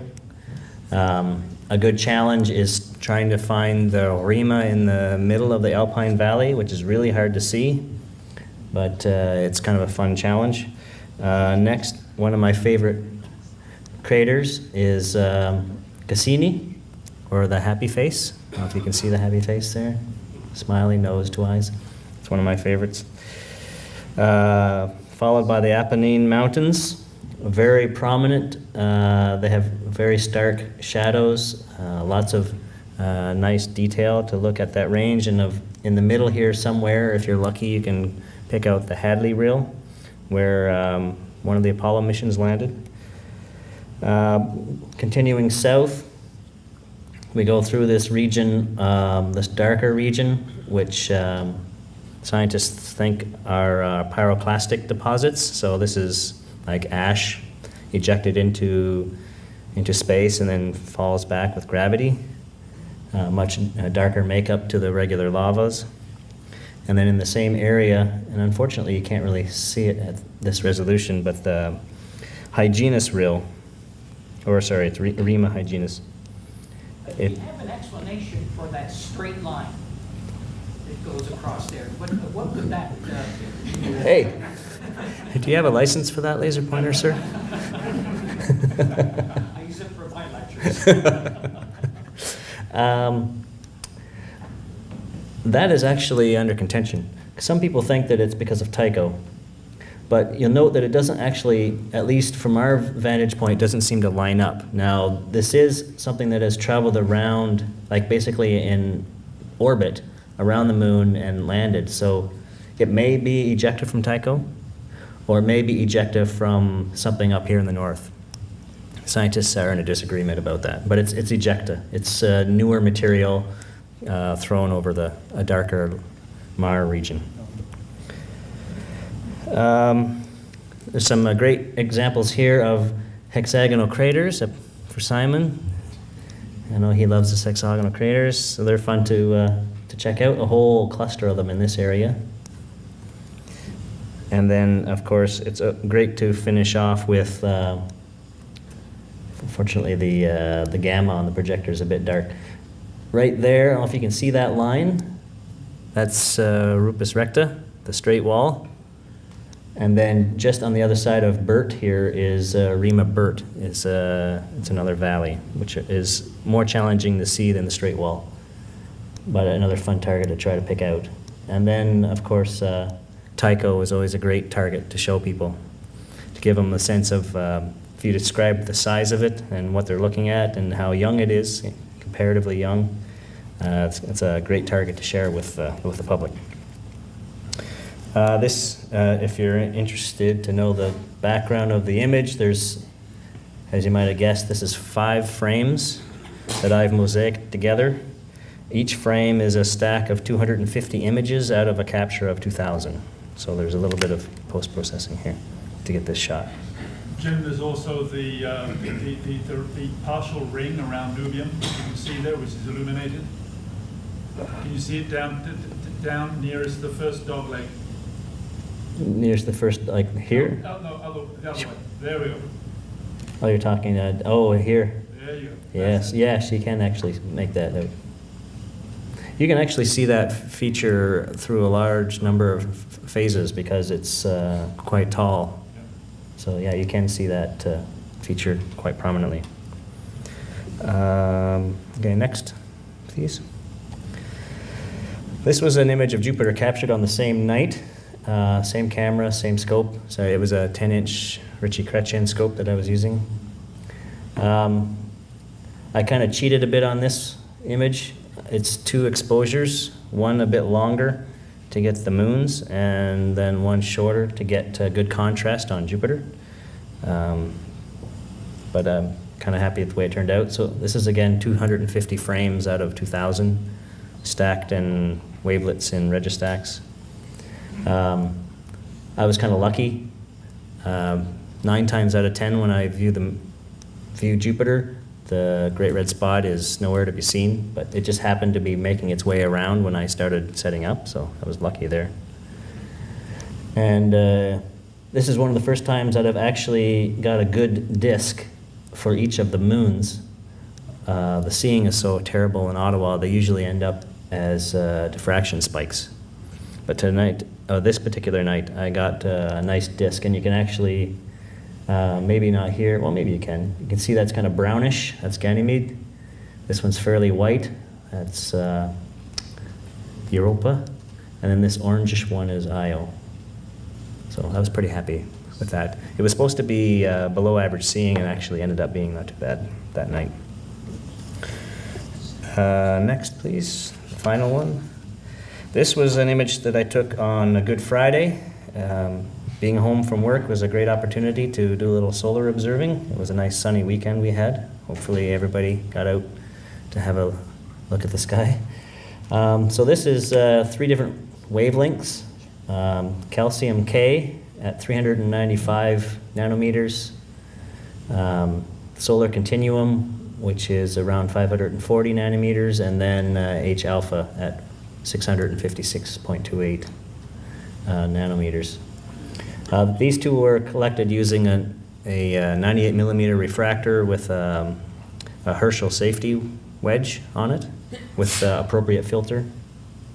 And then this was a different scope. This was a 66 millimeter refractor with H alpha etalon and blocker added to it. The main thing to note is that based on my evidence, we are in the solar minimum. As you can see, there is a sunspot right there. That's it. A little black speck right there. That's the extent of the sunspot activity presently. It's fairly quiet. That being said, there still seems to be some good filament activity and some good prominences. So if you do have an H alpha scope, it is worth hauling out to have a look if you get a chance, even if it's for a half an hour or whatever. Yeah, it's interesting. And what I find fascinating is these features change within minutes of you standing there watching them, which is kind of neat. That's it. Thank you. Thanks, Jim. So one thing I forgot to mention, Bob Olson, we actually do have your slides in the pack here as well, so you can come up as well. And Eric, why don't we go to you next? So Eric LeMay.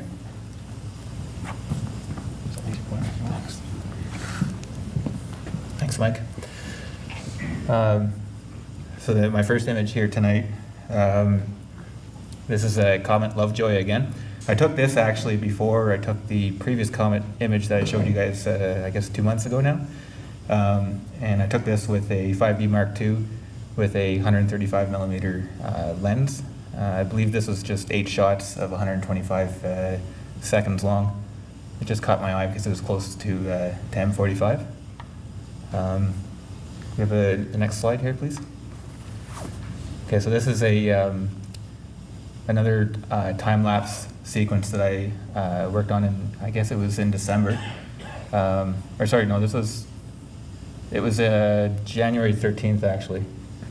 So we'll loop this through here. This was 30-second long images. Okay, that's kind of weird. There we go. So this is about 8 hours worth of exposure from start to finish. Let's just play that again. I was toying around with a new time-lapse device that I've got that has a light meter on it, so it can actually measure the sky background and vary the exposure length and the ISO accordingly. So if you're trying to go from daytime to nighttime, that allows you to start off and you basically expand your dynamic range so that you can get a proper exposure during the daytime and go straight into night. And if you notice right here, we've got the comet. Hey, Eric? Yeah. Bring it back to the beginning of the video. You said there was a guy with the lights at the beginning of the video. Yeah, that's another thing I wanted to mention. I couldn't see that with just my, that's weird that the way it's not playing like that right from the start. I guess we'll just wait for it to loop. Actually, if you push the loop button down here, it'll just automatically loop.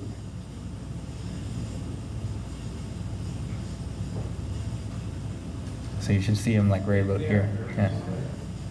I couldn't actually see that visually, so it surprised me when I saw that, being in January. It always points to where the Pleiades are. Right. The light pollution that you see here down at the bottom, and we were talking about little small towns probably, that's you got to be well over 100 kilometers away. You can barely see that from Teeples Hill. So anyways, if we could show the next slide here. The next one I have is the Rosette Nebula. And I took this with my narrowband, 3 nanometer narrowband filters, combined exposure of 4 hours long. What I really like about these narrowband filters is that you can image right from the middle of the city. So I live just north of the Canada Centrum right now, and I mean, you wouldn't even dare, even using a telescope visually in that area, because it's just so bright you can't see anything. The whole area has LED lights now as well too, so it's becoming a real problem. But these narrowband filters seem to go pretty much straight through it. I did have a problem with the sulfur channel, because the sulfur or the light coming from the sulfur channel is very dim to start off with. So whereas the hydrogen alpha light was easily able to overcome the I guess the noise, you could call it, from the light gradients, so that you barely see it in that channel. It was actually evident in the sulfur channel. That surprised me. With a 3 nanometer filter, I would have thought that you could pretty much image from anywhere. But I guess that pretty much is true unless you start getting light sources that have a broadband output spectrum, which I guess some of these LEDs are starting to. So that's all I've got for tonight. Actually, if I could mention one more thing, a few of you know, I've been going up to Teeples Hill. In the middle of January, when I went up there to take this photography, the snow was 2 feet deep, and snow would be coming over the hood of my Xterra, and it was one big adventure getting to the top, right? And I figured this thing can go anywhere. So a couple of weeks ago, I was going back there. I just brought my tripod and my camera. I was going to do time lapse again, and the snow had melted a little bit, so there's a crusty top to the snow. And I had made it up to the driveway to Teeples Hill, no problem, because the snowmobiles had packed down the snow, pretty much in two-wheel drive as well too. The one part I had to switch it over into four-wheel drive was when we hit the steep part, which is probably about a 20% gradient.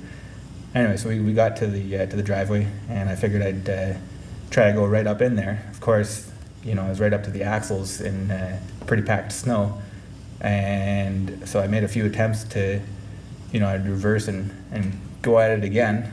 And of course, on my last attempt, I wasn't watching where I was going when I was going backwards, and put a wheel into the ditch and got stuck. Like the kind of stuck where you're well past where a tow truck can get you. You can pretty much leave the keys in the ignition because no one's coming.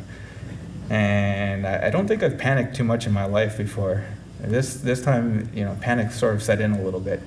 It was minus 18, and we were well out of reception for cell phone reception. And the fear kind of crept up that, well, man, this might be I might be in for the long haul. So anyways, I was with Graham Hay. We hiked for a bit, finally found cell phone reception. The reason why I want to mention this is because I managed to get in touch with Paul Cloninger. It's too bad he's not here tonight, because I really wanted to thank him again. He drove for 2 hours that night, starting at midnight. He got there at 2 a.m. and got me out of there. And so I'm pretty grateful for that. I had to hike about 2 kilometers back to the road just to be able to get to the point where he could get me, but he got me out of there. And so I spent the night at his place, and in the morning he drove me home. Subsequently, I had to leave the truck there for a week before I finally managed to get friends back. Mike Moghadam came up with myself. I went with another guy, Eric Lafontaine, and I brought my parents along, and we finally dug the thing out and came home. A few of them, though, they wanted to go further up the trail, and I kind of thought, no, I just want to go home. So anyways, my thanks goes out to everyone who helped me get my truck home. That I'll be forever grateful. Thanks.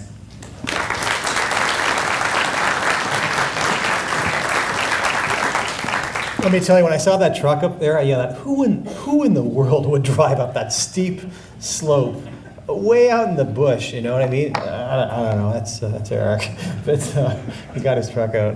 Bob, are you here? All right, so Bob, we didn't mention you earlier, but I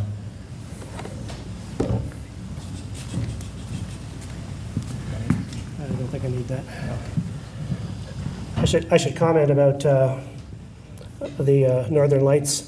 I'm from the Northwest Territories. I spent my childhood up there, and we saw them all the time. And I just recently found out at Starfest this past summer that if you conceive a child under the Northern Lights, it's good luck. I find that when I'm like old. It's not useful. The other thing is, somebody asked about, maybe Simon asked about observing in the north. The winters are dark all night. The Northern Lights drive you crazy. That's true. But it's minus 50. And then in the summer when it's nice, if you're not getting eaten alive by bugs, it's daylight all day. So the north is a terrible place for telescopes. All right, can you cut the lights here? I look better in the dark. I spent the winter in Florida, sort of like the weather you guys had here, except better. We rented a house on a little lake south of Orlando, so this is looking south, which is wonderful. Orlando, the lights of Orlando are north. We still have terrible light pollution, but still not too bad. And this is taken from about where I set my telescope up. Okay, next slide, please. And that's the lake in the background. You can see this little 6-foot band is where I would set my telescope up. Okay, next slide. And here I am. Actually, I'm taking some images of the comet, and we're looking at it with binoculars. The lake is 4 feet away, and it has alligators in it. And it's, like normally, we don't have a flash. It's pitch dark. The locals tell me that alligators don't eat people in the winter. It's too cool. But I have to tell you that I sort of paid a little attention when I was out there. Okay, I just made myself a 12-inch telescope, a nice imaging Newtonian, and was all excited about taking it down to Florida with me to image all winter. We were at this house for 60 days, and I imaged probably 24 of those nights.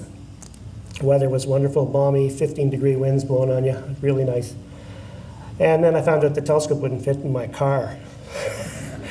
Little tactical error. So I loaded an old 8-inch on my mount and found out that I couldn't counterbalance it. So I MacGyvered a hammer on the rear end of it with duct tape so that it would balance. Is that for the alligators? That's right. You'd think to yourself, well, why doesn't he just bring the telescope back a little bit? But I didn't have enough room on my mount to do that. I had to. So I want you to tell you, though, that I did take the hammer off and replaced it with a brick later. Okay, next slide. Yeah. Big seat clamps work very, very well for that as well. Which does? Large seat clamp. Yeah, I'm in Florida at a rented house. I had nothing. I had to take that brick out of my neighbor's laneway. This was the first image I took, and you just set up your scope and find something in the sky that you can actually find. And Orion's Nebula is just a real easy target. If you look carefully here, well, I can't see it, but do you see the stars in the middle there? Do they show up in your picture? Anyway, that's a 1 second exposure. In here, 1 second exposure. Everywhere else, 4 hours. Okay, next slide. This is one of my favorite targets. It's just absolutely fantastic to image. The horse head. A couple of things about it. We were talking about the color of lights that are smacked by radiation. I believe it's one of the bright stars lighting this up with ultraviolet and agitating the hydrogen alpha gas that's there, and it glows this red. The hydrogen alpha actually extends all the way up and through here. In light pollution, I just can't get it. Another interesting thing is these blue hazy parts are stars, which are blue because of the blue is preferentially reflected by dust. And those are dusty areas. So really basically the same reason our sky is blue. Okay, next. This is the same comet. I got this comet on, I think, January 27th. And I didn't know where it was. So I just centered it up in my picture. And, I didn't see this at all until I processed it later. It would have been a lot better if the comet was up here and a big long tail coming off it. But this is the same picture that Eric had, except way more magnification and probably more time. I think these are 4-minute exposures, and I might have 10 or so of them for this. And that would bring up the question of why are the stars not big blurs? And what we have here is actually 2 sets of images. I imaged the stars, and then I imaged the comet separately, and then put the two of them together. So while this image was being taken, the comet, well, actually the stars probably moved about this much. Okay? Bob, I've also noticed that the tail is pointing in the other direction. From most of the other pictures I've seen, the tail. Oh, yeah. Yeah, it's a Newtonian, and so we've got funny reflections. We have 2 reflections coming off it. I have no idea which way up is on this thing. This is, yeah, sorry about that. Okay, next one. This picture here, I saw lots of images of this. This is the Mars and Mars and Venus when they're really close to the moon. And you can see that's the moon is half a degree about, so it's pretty darn close. And it was sort of interesting. I showed this to people, friends of mine who are not amateur astronomers, and they were all astonished at the Earthshine on the moon, which was pretty visible that night. I guess the interesting thing about this is that this picture was taken in Florida, which is, so that explains the palm tree, but this is a stand your ground state. I don't know if you guys get this in the news a lot, but basically if you don't like somebody, you can shoot them and tell them they were threatening you. It's a little disconcerting wandering around the dark at night with cranky neighbors. And to get the palm tree in the right spot, I actually had to trespass on my neighbor's, my gun-toting neighbor's backyard. And I was just he's way more dangerous than the alligators. I'm sorry? The same neighbor that donated the brick? Good point, no. But one thing I would say about this is not a telescope picture. This is just my camera mounted on a tripod. And you can see the incredible amount of noise in the background. This was a pretty short exposure. Okay, next one. This is the same picture Eric just showed you, except it's in visible light. I used red, green, and blue to get this image. And as he pointed out, it is really a spectacular sight when you see it when you see it on an image. It doesn't show up that great when you look at it with a telescope, but it really is a spectacular image. And again, these stars in here are exciting all this hydrogen gas around. And, it's mostly hydrogen alpha, so Eric trying to do sulfur, you wouldn't get much. But it's still to me, it's a fabulous target. I think that's it. Thank you very much.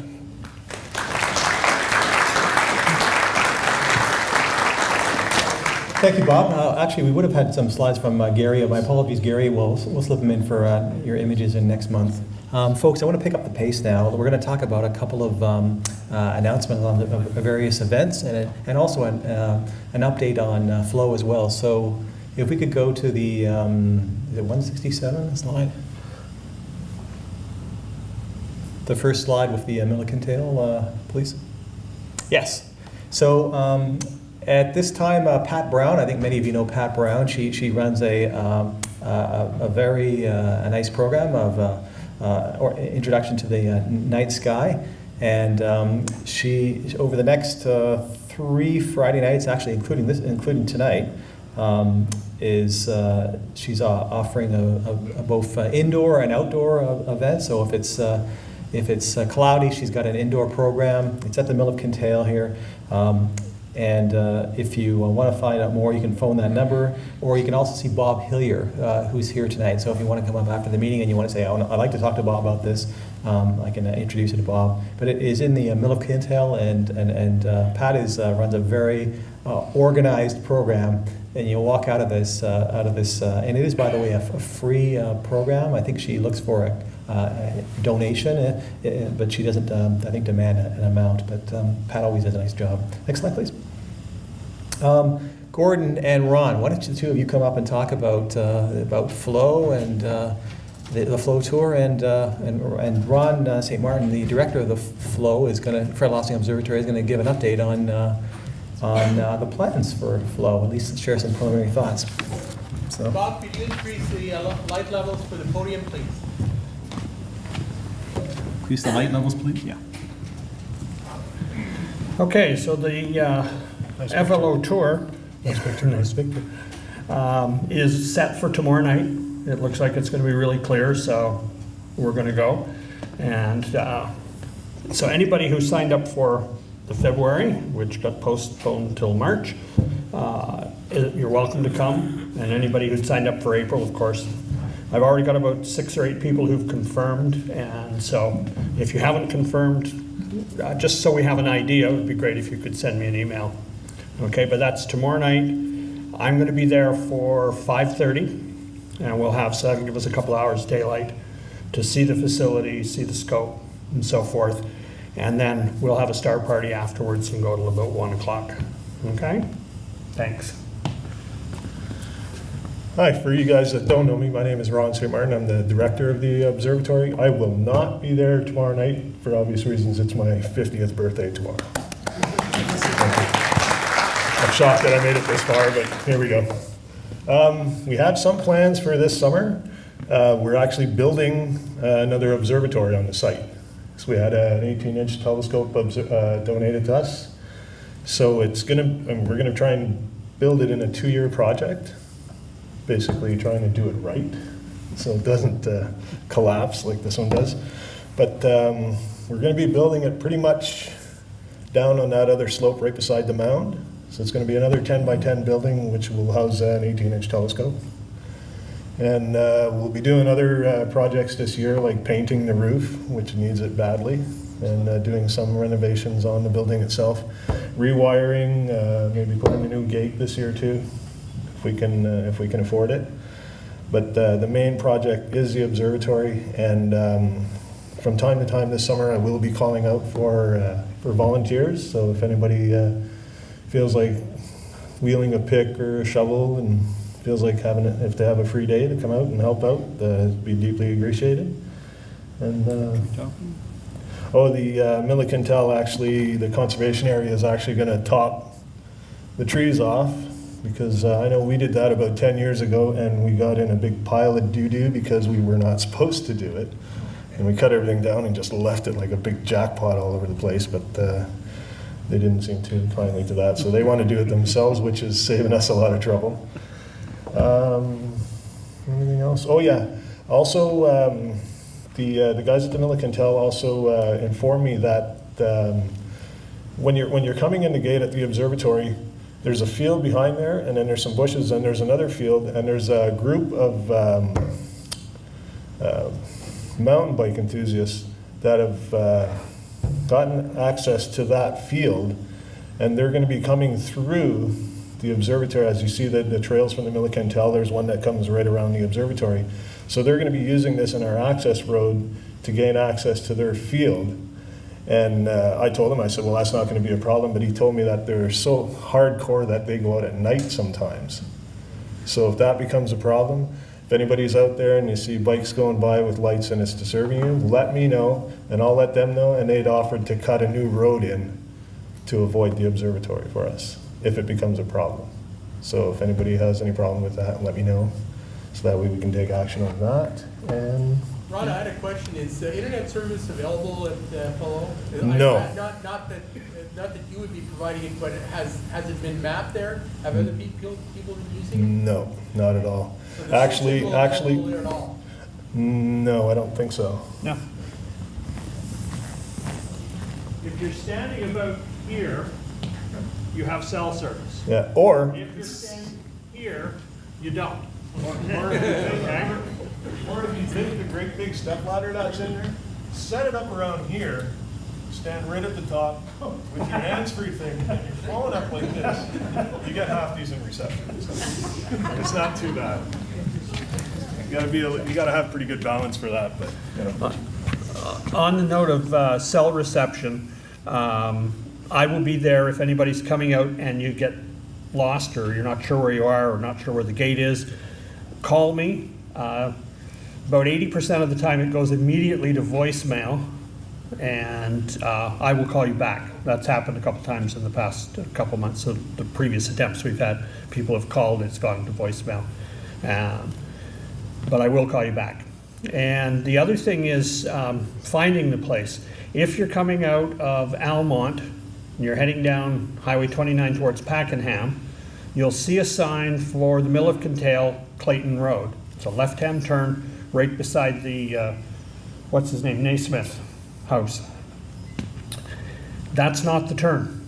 It's 3 kilometers, almost exactly 3 kilometers further on the left, and it's Benny's Corners, which is a left-hand turn, and You can actually, what's on the right-hand side, do you remember? Anyway, it doesn't really matter, but it's Bush. It's Benny. No, there are a couple of houses, and it goes down to a housing development. But it's a left-hand turn, and it's the first left-hand turn after Clayton Road. Yeah. Okay, you'll go up. It's a dirt road. It goes up a little bit of a hill and keeps working its way up. There's a house or two on the left, a little log cabin on the right. You'll pass an observatory. That's Pat Brown's house on the right, and then the road curves around to the left and then starts to curve back to the right. And you're going up a bit of a hill, and the gate is right there on the left. Okay? If you come to another intersection, you've gone too far by about a third of a meter, or a third of a kilometer, rather. You can take Clayton Road too. Yeah, you can, but you got to come all the way back around. Yeah. It's confusing. Just Is Yep. there a big barn just outside the gate? No, it burnt down about 5 or 6 years ago, where there was an arsonist that was going around Almont burning barns. He burnt that barn, so that barn is no longer there. Jeff had a question? Yeah, my email to you, I asked if you had the geographical coordinates, because I can just picture somebody here for the first time wandering off in some direction, not to the observatory. I don't have them, but if you Google it, right, if you go to Google Maps and go to the satellite view image and move in on the Mill of Kintail, you'll see it. It's very easy. Yeah. And you'll know Yeah, from you'll there. see the Mill of Kintail, but you won't see flow. Yeah, you will. Yeah, you can see it. You can see the observatory and the building. I tried, and it'd be nice if there was a sign right off Benny's Corners Road that said FLO. There is a little sign, and little, it's about this big. It's right on the gate post. And it's crooked because one of the screws broke off. Yeah, so it's instead of being FLO like this, it's like this. Yeah. Okay? So when you drive, just go like this. But you can see it, yeah. Yeah. Ron? Yep. When does the renewal for the keys? Oh, yes. Yes, the renewal will be next month in May. So I'll have the keys available here during the meeting and after the meeting. So, and as usual, it'll be $35 again for the year. And that's about it. Is there any other questions? If you have any other questions or comments, you can see me after the meeting too. I'll be sticking around for a while. Yeah, and I'll be checking my email if anybody wants to send me an email. I'll be checking it probably about 3:30, and I'll be leaving around 4 to head out. So, okay. And I'll be having dinner by then. There you go. Ribs, I think. Birthday cake. Oh yeah. Okay, next slide. Thanks, guys.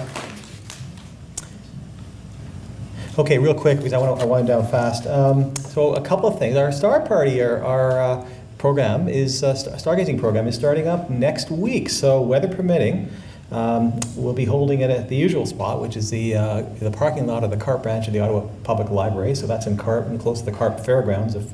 It's open to everyone. No need to be a member. Don't need to bring a telescope. Just come and enjoy the night sky with us. I like that we're doing it early this year because. Well, obviously the sun still sets relatively early, and and the mosquitoes aren't around yet to enjoy the evening with us, so it's a nice time to do it. Next slide. All this, if you go on our website, you'll see where it's located, and you'll see this map. And as I say there, this we observe in the parking lot. There's actually three levels here. Down here would be the Carp Fair, and of course, I'm pointing off screen. The 417 would be much further south, and the Canadian Tire Center and so forth. But it's easy to find. And the other good news I want to say too, as well, by the way, is that we do have. You may remember seeing some emails from me looking for coordinators and site supervisors, if you want to call them. Mike Garvey, he's going to be he is the Star Party. He's volunteered to be the Star Party coordinator, so he'll be sending out go no go notices and working with people like Gary Wall to help promote through the media the Star Parties. And we have a number of site coordinators. Richard Alexandrovich is one person. Richard Harding, Graham Hay, Ghislaine Cerise, Paul Sadler, Mike Garvey, and one that might surprise you, who says he's going to do this in September, if things work out for him, is Mike Wirfs. So he's signed up for that. So next slide, please. Okay, like I said, I think many of you know the way this works here is we have a primary date. So a week today, if the weather holds, we'll be announcing a go no go through our email list and on our post on our website. If it happens to rain or if it's cloudy skies, we go to the 18th. After that, there won't be any more events scheduled for the month. And of course, we do the same thing in May. We only have one event per month. Okay, so the first clear night we get, that's it. All right, so it should be a nice program. Next slide, please. International Astronomy Day. Jim, if you could come up as well, please. So there's two really big events, okay, celebrating International Astronomy Day just over 2 weeks from now. The first one is run by the Museum of the Museum, and this year it's being held at the Aviation Space Museum. And they've invited us, as they have in previous years. It's usually been at the Canada Science Technology Museum. Of course, now this year at the Aviation Space Museum. It's an important event for the RASC to attend. So if you're a registered RASC museum volunteer, we could use your help and to support daytime solar observing, to support evening stargazing. They're going to have the portable planetarium that's set up indoors, lots of giveaways, lots of there's some craft events, and I was just reading about this actually just a couple hours ago, and it's a big event. Now Jim's going to talk to you about next slide please, another huge event, which I also encourage you to go to. And it's, by the way, it's totally organized by this fellow here, so it's very impressive. Okay, next slide, please. Yeah, I can't take all of the credit because... yes, you should. No, I just am the guy who's collecting names and making sure that everything gets done. But some of you may be aware that there's another fairly active group in the Ottawa area called the OAOG. A lot of the members are actually here tonight, also members of RASC. This year will be the 15th consecutive year that there has been an Astronomy Day event hosted by the group. It takes place at the chapters at Silver City, where the shopping mall there. Terrible place for a star party, obviously because of the lights, but the objective is to bring astronomy to as many people as we can, and what better place than a shopping mall. There's a movie theater there, lots of restaurants, so the through traffic of people there is great. We get so many people off guard, just, hey, what are you doing with a telescope in the parking lot, sort of thing, that in past years we've had several thousand people come through and observe through our volunteers' telescopes. So very much like what's happening at the museum, we're going to have volunteers setting up their scopes during the day to look at the sun, and then at night to look at the moon. We expect Jupiter and Venus should be prominent. We may catch Mars before it sets, I'm not sure. But it's usually a big event. We have lots of displays and handouts and things for the kids. We encourage families to come out and check it out. I encourage people to promote these two events. We really are trying to grow an interest in astronomy and science in general. So if you want to come to either or both, you're more than welcome. So if you want more information, please go ahead and contact me at the number at the bottom or the email. Thanks. Thanks, Jim. That's it. Thanks, Dad.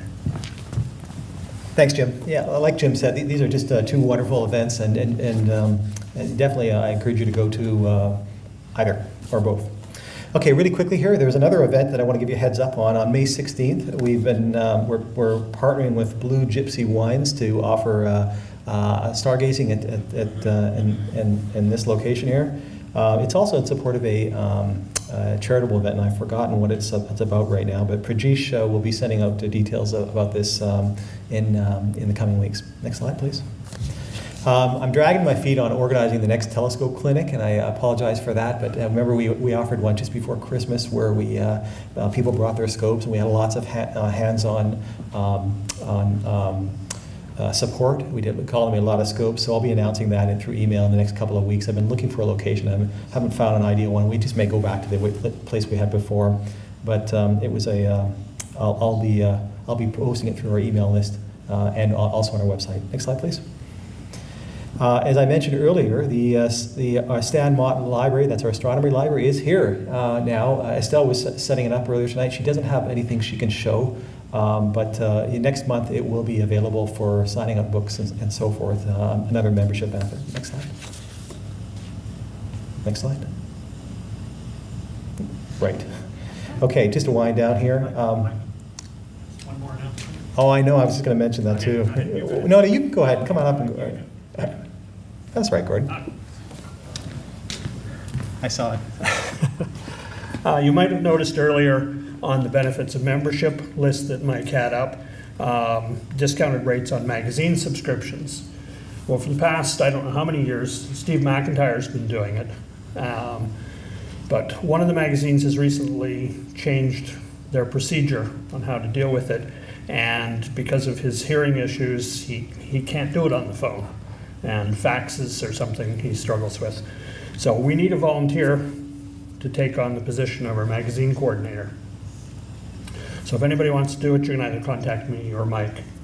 And apparently it's not too much work. He said they're only about 12 times a year that you have to interact with the magazine. So that's it. Okay, thanks.